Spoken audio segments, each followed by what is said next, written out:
am I gonna I feel do like it? No. a lot of like the mental issues and things that go on in society nowadays stem from how you're raised. And if you're not raised, like you said, like with like a 2-parent household, right? Which is a man is just having sex with any girl, right? And then coming in 10 girls or whatever, getting them pregnant and not being there for them and not being a good dad. Those kids are going to grow up without a dad or even without a mom. It's of course horrible. That happens, but it's mainly the man that The walks breakdown away. of the nuclear family has been one of the worst things for America. Yeah. Which is why men should But wear also, condoms. I think it's, Men should what? Wear condoms. I feel like a lot of men don't wear condoms. Yeah, and that's because how of the many abortion times have industrial you guys complex. literally like been Stop. Donated Hold on. $200. Okay, sorry. Men being promiscuous is one of the few double standards we get. It is insanely harder for men to get laid than women. Men's privilege to the world is to die for their country while women get to continue hot girl summer. Yeah, I mean, Better I think the double standard on that front is justified. Frankly, I don't think men ought to be promiscuous, but I understand, for example, why it's impressive for a guy to sleep with a lot of women, and women are typically looked down upon or shamed if they sleep with a lot of men, and that just comes down to the difficulty with which both men and women can get laid. It's super. Women have getting laid and honestly dating on easy mode compared to men. Any girl, like girls can get laid super easy, whereas like for most guys, average guy, it's difficult to get laid. Yeah, it's not like men's are the gatekeeper of sex. Yeah, women are the gatekeepers of sex, but also I think it's like you have to look at these situations and how unique they are. Like somebody, for example, like a girl in high school at a party, and somebody, you know, she thinks she's drinking something and somebody puts something in her drink. What are you talking about here? I'm just saying that like every situation is different, and so to say like What? one person is completely responsible. Wait. Like you're saying that women are the gatekeepers, right? This is what you were talking about. And I was just coming back to what she was saying kind of about how like if we're just talking about abortion in general, that every situation is really unique. That's what I was saying. Okay, but we can come back to the abortion thing, but what I'm talking about here is the double standard between men and women when it comes to the ease with which both of the sexes can get laid. But that shouldn't be the goal, to just get laid. That's where the whole culture is it's wrong. Yeah. problem. It should be to find the person that you love and Sure. and build a relationship with. Yeah, but I don't think like the cat is out of the bag. But I think we can strive to improve our culture and create more of a culture that centers itself in building relationships with people and not having transactional sex. I agree with you. Idealistically, it would be great if we can have a return to more traditional values.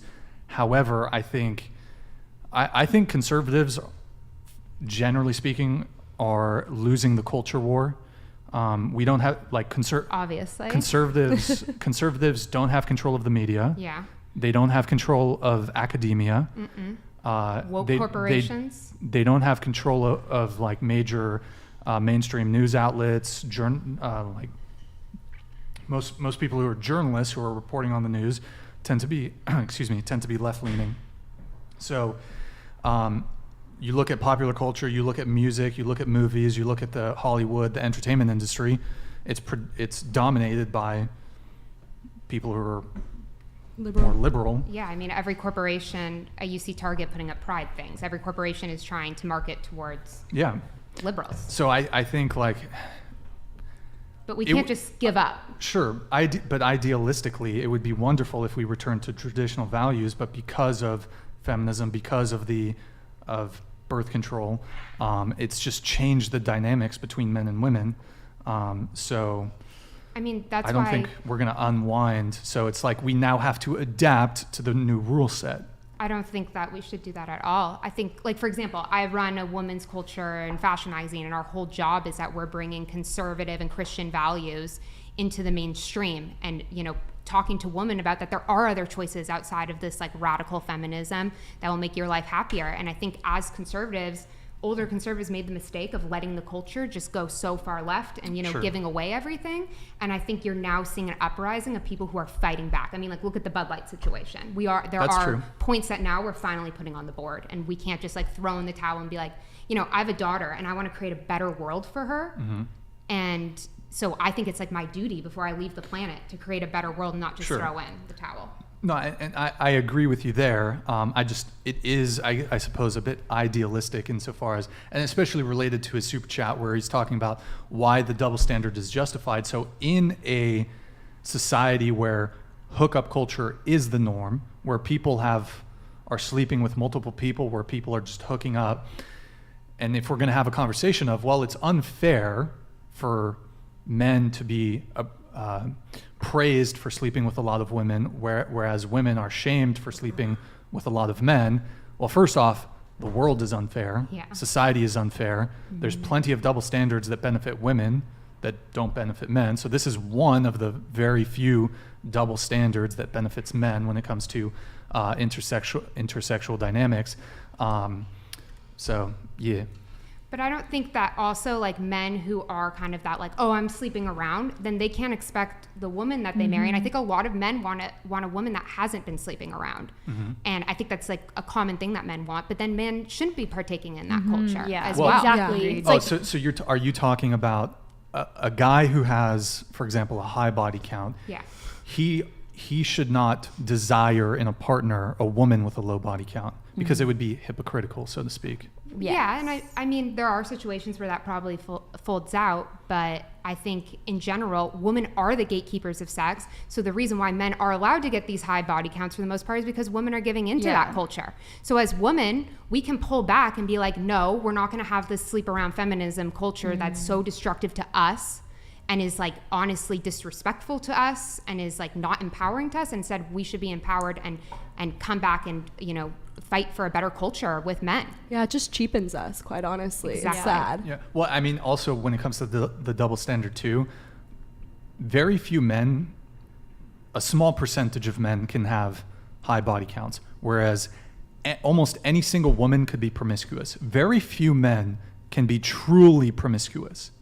So, I mean, there's another double standard there. Women have the capability of being, more women have the option of being promiscuous than do men. You look at an average guy, he can't be promiscuous. Can't pull every night. Any girl can be promiscuous. I mean, with dating apps nowadays, there's somebody out there that's gonna. No, do but it. that not with what he just said. If Not women are average only dudes. swiping on 10% Yeah. of the dating pool, then I think it's going to be pretty hard. You might.